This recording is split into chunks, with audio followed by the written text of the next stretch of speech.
Prajurit angkatan bersenjata Rusia menyerbu posisi pertahanan Ukraina di salah satu wilayah tempur.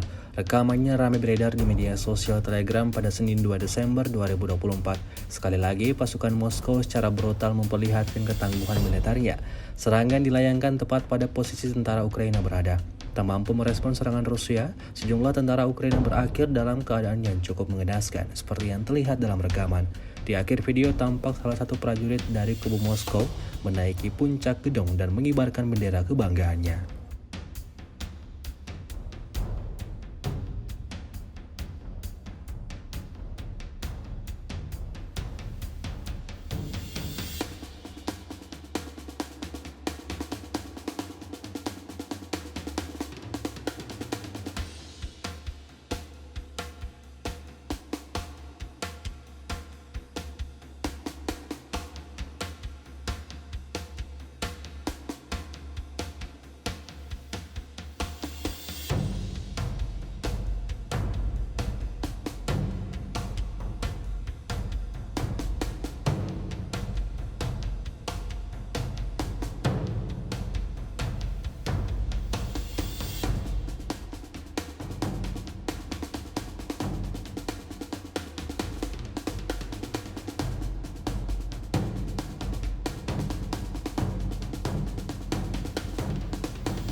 Download Tribun X sekarang, menghadirkan lokal menjadi Indonesia.